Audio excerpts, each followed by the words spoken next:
ओम नमो भगवते वासुदेवाय. सार्थ सुबोध ज्ञानेश्वरी. लेखन आणि वाचन सौ मनीषा भास्कर अभ्यंकर, महाराष्ट्र, मिरज 416410. अध्याय 6. ध्यानयोग. योग साधना भाग 21. कुंडलिनी जगदंबा. ओव्या आहेत 283 ते 287. चैतन्याला कुंडलिनी आपली तेजाची शिदोरी अर्पण करते असे सांगितल्यावर ज्ञानदेव जगदंबा कुंडलिनीचे वेगवेगळ्या दृष्टांतातून वर्णन करत आहेत. निजकांती हारविली, मग प्राणूची केवळ जाहाली, ते वेळी कैसी गमली म्हणावी पा.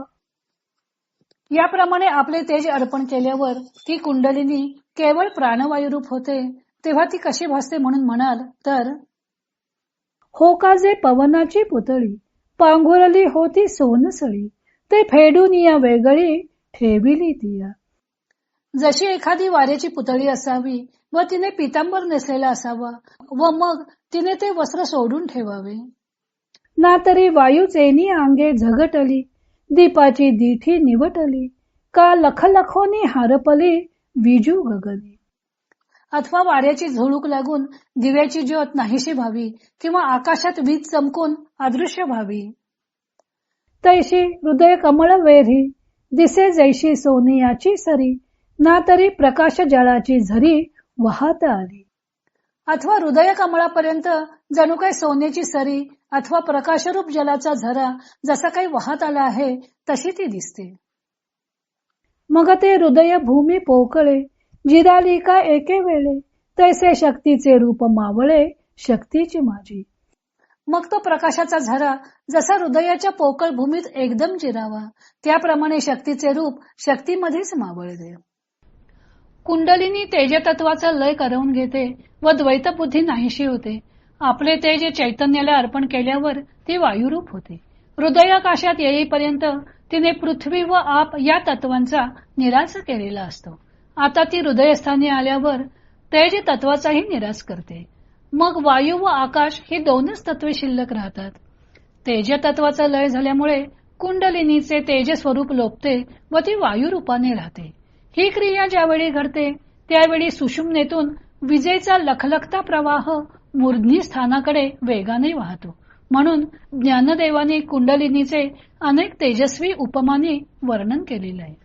आता ती वायुरूप बनलेली कुंडलिनी कशी दिसते त्याचे वर्णन करताना ज्ञानदेवानी जरतारी शैला, दिव्याची ज्योत, आकाशात चमकणारी वीज, सोन्याची सरी, प्रकाशरूप जलाचा झरा अशा 5 प्रतिमांची योजना केलेली आहे. जणू काही वाऱ्याच्या पुतळीने जरतारी शैला पांघरलेला असावा व तिने तो पांघरलेला शैलाही बाजूला ठेवावा अशी ती दिसते. तेज म्हणजे जणू जरतारी शैला, पण आता तिने तो पांघरलेला शैलाही बाजूला ठेवला. पुढच्या प्रतिमा सादर करताना ते म्हणतात की जणू वाऱ्याच्या झोताने मालवलेली दीपज्योतीच किंवा आकाशात क्षणभर चमकून नाहीशी झालेली वीजच किंवा हृदकमलापर्यंत सोन्याची सरी अशी कुंडलिनी आली व तेथेच गुप्त झालेली असावी. अथवा जणू काही कुंडलिनीच्या प्रकाश जळाचा झरा हृदयापर्यंत वाहत आलेला होता व तो आता हृदयाच्या पोकळीत शिरून गुप्त झाला. तैसे शक्तीचे रूप मावळे शक्तीची माझी. अशा प्रकारे शक्तीचे रूप शक्तीमध्येच मावळते. आकाश, वायू, तेज, आप, पृथ्वी अशी 5 तत्व आहेत व त्यांचे क्रमशः शब्द, स्पर्श, रूप, रस, गंध हे 5 गुण आहेत. त्यातील आकाशापासून वायू, वायूपासून तेज, तेजापासून आप व आप पासून पृथ्वी यांची निर्मिती होते. उत्तरोत्तर पुढच्या तत्वात मागच्या तत्वातील गुण सुद्धा येतात. आकाशाकडे फक्त शब्द हा गुण, वायूकडे शब्द आणि स्पर्श, तेजाकडे शब्द, स्पर्श व रूप, आपकडे शब्द, स्पर्श, रूप आणि रस, तर पृथ्वीमध्ये गंधासह 5ही गुण असतात. कुंडलिनी हृदयस्थानी येईपर्यंत तिने पृथ्वी व आप यांची आटणी केलेली असते. अर्थात रस व गंध या गुणांचीही आटणी होते. आता ती तेज या तत्वाचीही आटणी करते, म्हणजे रूपाचीही आटणी झाली. म्हणून ज्ञानदेव म्हणतात की तैसे शक्तीचे रूप मावळे शक्तीची माझी. शक्तीचे रूप शक्तीमध्येच मावळून जाते. आता पृथ्वी व जल यांची आटणी झाल्यामुळं त्यांचे गुण जो गंध व रस त्यांचीही आटणी होते. आता तेजाचीही आटणी झाल्यामुळे तेजाचा गुण जो रूप तेही नाहीसे झाले आणि कुंडलिनी केवळ वायुरूप झाली. आता ज्ञानदेव पुढे कुंडलिनीचे अधिक वर्णन करणार आहेत. तो भाग आपण उद्या पाहू.